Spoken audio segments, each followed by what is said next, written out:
Hi, welcome to this Fox tutorial. I'm going to keep it very technical because that's what you told me you want to hear from me. So it's going to be simple but technical, full of juice. And the points that I'm going to be hitting in this video are the structure of the fox, so how I understand tonal values. Then we're going to be talking about my color choice and eventually how I layer the fox, which is pretty much the main part of the video. And feel free to use the chapters below on the timeline of this video if you're not interested in a certain topic. So let me start from saying that the structure keeps everything consistent and readable, even before the color comes into play.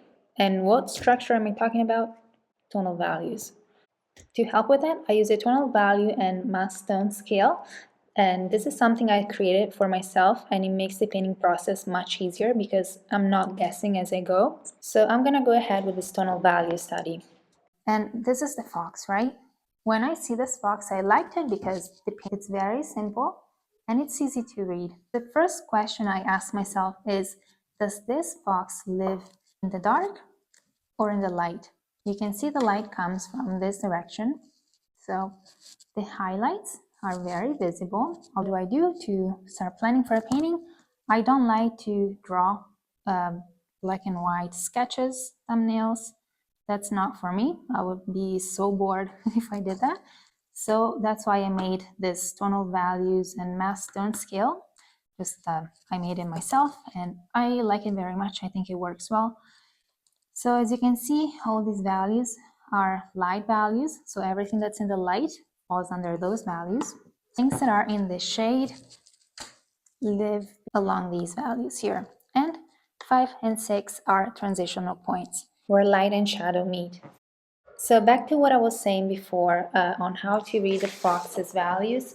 I start reading the lightest values, and these are the lightest values, so above the eyebrows. I know that's a yellow, so on my tonal value and mass tone scale, yellow is all in the light. That's where yellow lives by nature, because yellow is light. So I know I need to go in with a light and quite diluted version of yellow, around value 2 to 3. If you're painting wet on dry, that's very easy to evaluate, but I'm working wet on wet, so I always need to account for that extra thickness in my paint because the paper is already wet. My paintbrush has paint plus some water, and when I go put the paint down, we dilute it even further. And yes, that's basically my thinking. The color plus the combination of light or shade tells me what value to go in at. And that's basically what my chart helps me with. I tie together these two concepts so that I can paint without having to second guess what color or how much of the color I have on my paintbrush. And then going down, we can see some oranges, and this is kind of like in the shade. You can see there's some darker orange, more intense orange. And I know from my value scale that the oranges live around this neighborhood and in mass tone again. So I already know that this is not exactly value 6, but it's more like value 7 because it's orange plus some black. So black is here, orange is here, so they're going to meet somewhere between 10 and 6, right? There's value 8, value 7.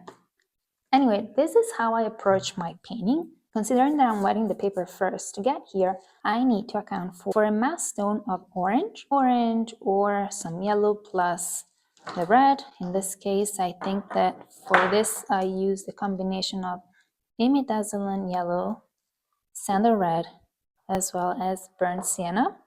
So I combine these three to get around here. And when it's in the shade, I just added a touch of phthalo blue red shade to make it a bit more intense. But that's just minimal because if I go too blue, the shadow looks dead. Yes, this is how I approach my painting. If you have any questions, please let me know in the comments below. And without further ado, let's get into the painting. So for the chest fur, we're starting with a mix of indigo, French ultramarine, a touch of quinacridone red, and a touch of burnt umber just to offset the purity of those pigments. We are working wet on wet, so I'm wetting the paper. And yes, that fur is white, but there are also little spots of shadows in there that you want to give it a tone to.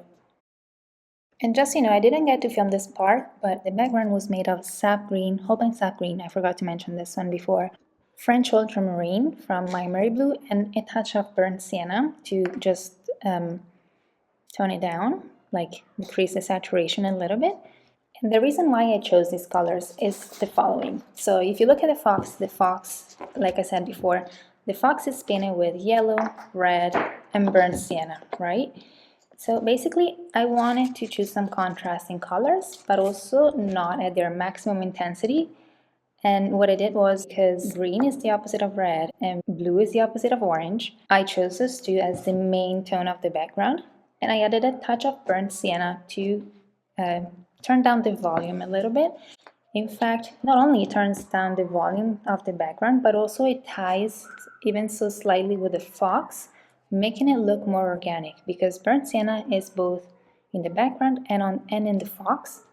And yeah, this is my thinking. And what am I doing here? Basically, I went in with the first wash of yellow. And keep in mind, the paper is wet, the brush is wet.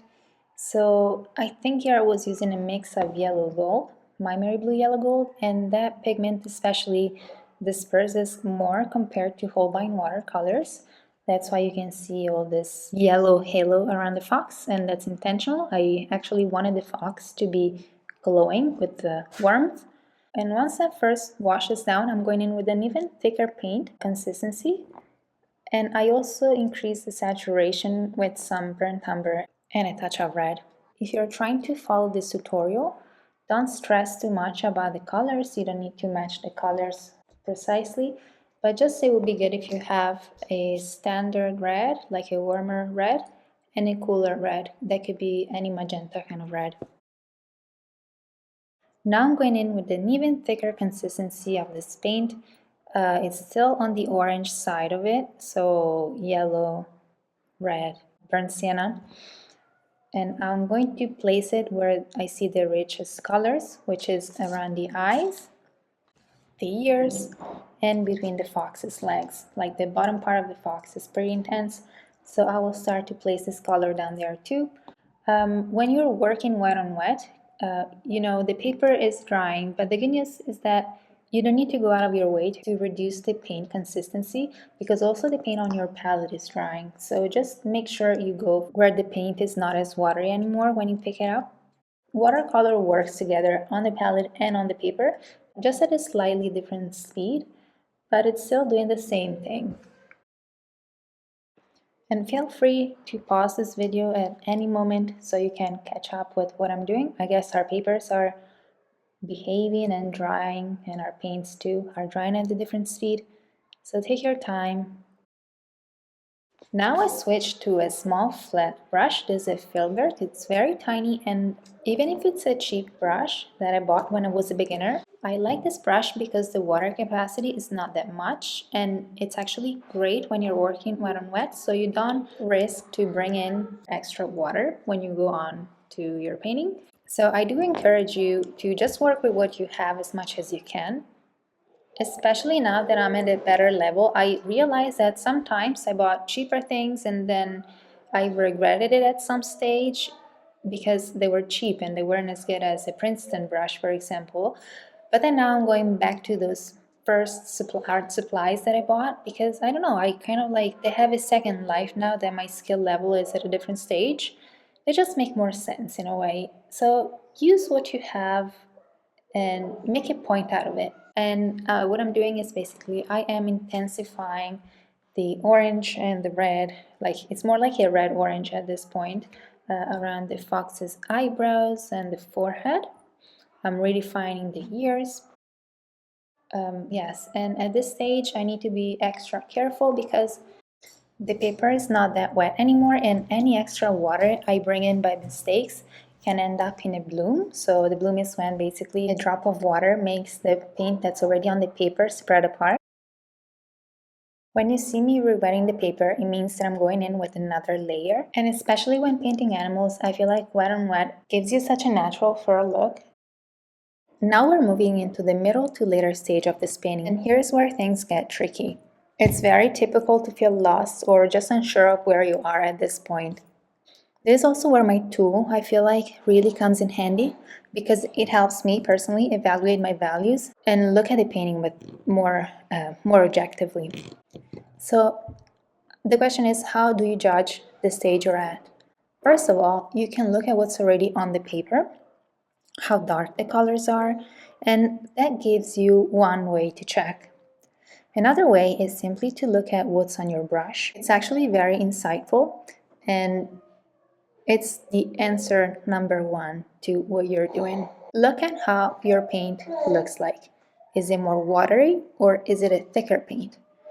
That alone tells you a lot about where you are in the painting.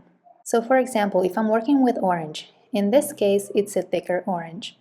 I know I'm in the midtones, and if it's a very pure, cleaner orange, then I'm still in the earlier midtones. That's what I understand.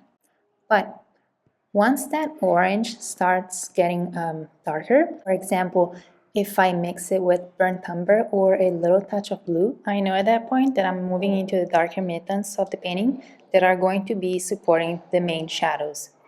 And yeah, does that make sense what I'm saying? So that's basically how I gauge where I am.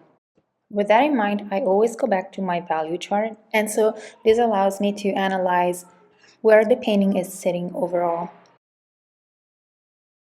Now I'm well into the darker areas of my painting, and for this I'm using a thick mix of burnt sienna, quinacridone red, burnt umber, and indigo.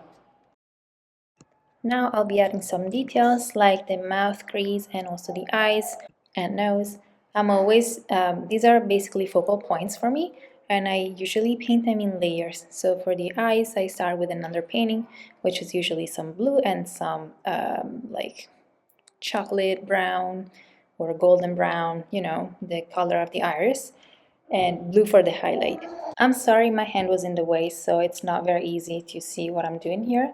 In the next tutorial, I'll be improving on this point. For now, hang in there, and I can tell you what I'm doing still.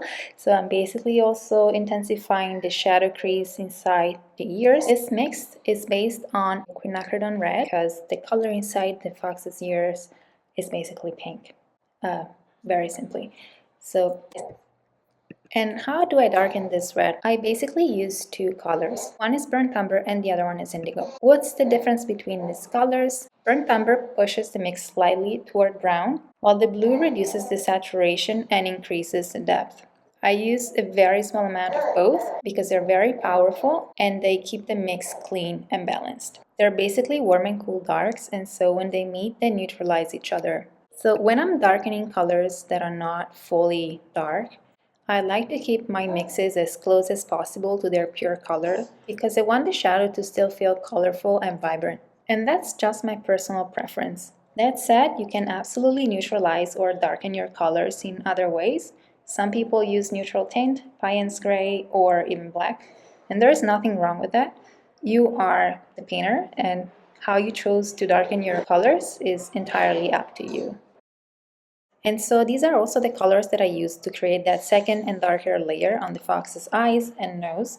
It's basically like where I want it warmer, I go more toward burnt umber, and when I want to stay cooler, I go back to the indigo. It's always like a balance I try to recreate. And now I'm again painting the chest fur. Again, this is more like the same mix. We're getting darker here, so it's more like indigo quin red, just a touch of quin red because it looks a little purplish. So as you can see in the beginning, this part seemed quite dark when I first laid it down, and now it's almost like you can't even see it. It's all about color relativity and what color sits next to the other. So here we go. Let's add some darks, deepen those shadows, and when I'm happy with what it looks like, I'll be moving into the background again. I'm going to intensify that too because I want a bit more contrast. You can see on my palette that I reached again for some sap green. You can see a little puddle there. Yeah, so it's sap green and indigo and just the tiniest bit of burnt umber to offset the purity. I'm going for contrast. That's the main goal here. I'm reshaping the fox a little more, but most importantly, adding a darker layer to the background. I don't need to go that dark. I liked how the reference picture was, and I think I'll stick with that.